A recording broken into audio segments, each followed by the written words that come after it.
ಅಬಕಾರಿ ಇಲಾಖೆಯಲ್ಲಿ ಕಿಕ್ಬ್ಯಾಕ್ ಆರೋಪ ಕೇಳಿಬಂದಿದೆ. ಸಚಿವ ಆರ್.ಬಿ. ತಿಮ್ಮಾಪುರ್ ರಾಜೀನಾಮೆಗೆ ಒತ್ತಾಯವನ್ನ ಮಾಡಲಾಗಿದೆ. ಸದನದಲ್ಲಿ ಪ್ರತಿಪಕ್ಷ ನಾಯಕರು ಅಹೋರಾತ್ರಿ ಧರಣಿಯನ್ನ ನಡೆಸಿದ್ದಾರೆ. ಸ್ಪೀಕರ್ ಮನವಿಗೂ ಪ್ರತಿಪಕ್ಷ ಸದಸ್ಯರು ಕಿವಿಗೊಡಲಿಲ್ಲ. ಹಾಗಾಗಿ ಸದನದಲ್ಲಿ ಅಹೋರಾತ್ರಿ ಧರಣಿಯನ್ನ ಮಾಡಿದ್ದಾರೆ ಪ್ರತಿಪಕ್ಷಗಳು.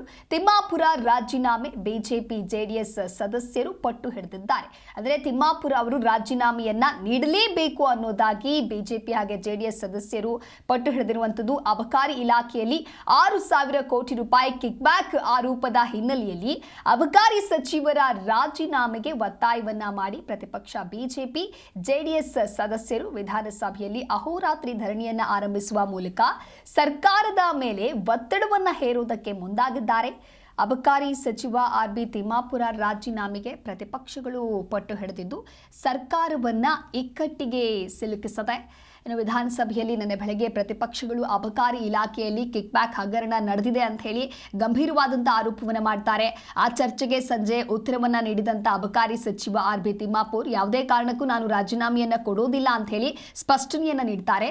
ಅಬಕಾರಿ ಸಚಿವರ ಉತ್ತರದಿಂದ ಕೆರಳಿದಂಥ ಪ್ರತಿಪಕ್ಷ ಸದಸ್ಯರು ಪಂಚ ರಾಜ್ಯಗಳ ಚುನಾವಣೆಗೆ ಕರ್ನಾಟಕದಿಂದ ಹಣ ಸಾಗಿಸಲು ದೊಡ್ಡ ಹಗರಣ ನಡೆಸಲಾಗಿದ್ದು ಅಬಕಾರಿ ಸಚಿವರು ರಾಜೀನಾಮೆ ನೀಡುವವರೆಗೂ ಕೂಡ ಹೋರಾಟವನ್ನ ನಡೆಸೋದಾಗಿ ಘೋಷಿಸುತ್ತಾರೆ.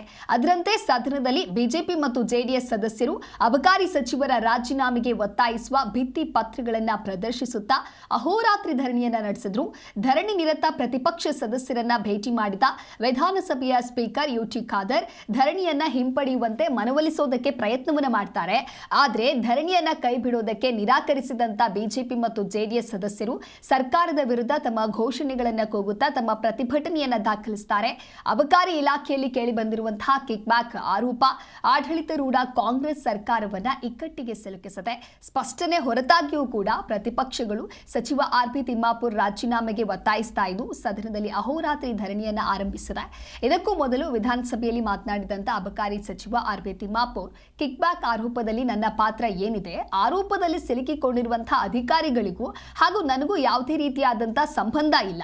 ಏನಾದರೂ ತೇಜೋವಧೆ ಮಾಡಬೇಕು ಅಂತ ಹೇಳಿದ್ರೆ ಕನಿಷ್ಠ ಆಧಾರ ಅಥವಾ ಸಾಕ್ಷ್ಯ ಏನಾದರೂ ಬೇಕಲ್ವೇ, ನಾನು ರಾಜೀನಾಮೆಯನ್ನ ಕೊಡೋದಿಲ್ಲ ಅಂತ ಹೇಳಿ ಪ್ರತಿಪಕ್ಷಗಳ ವಿರುದ್ಧವಾಗಿ ಗುಡುಗಿದ್ದಾರೆ.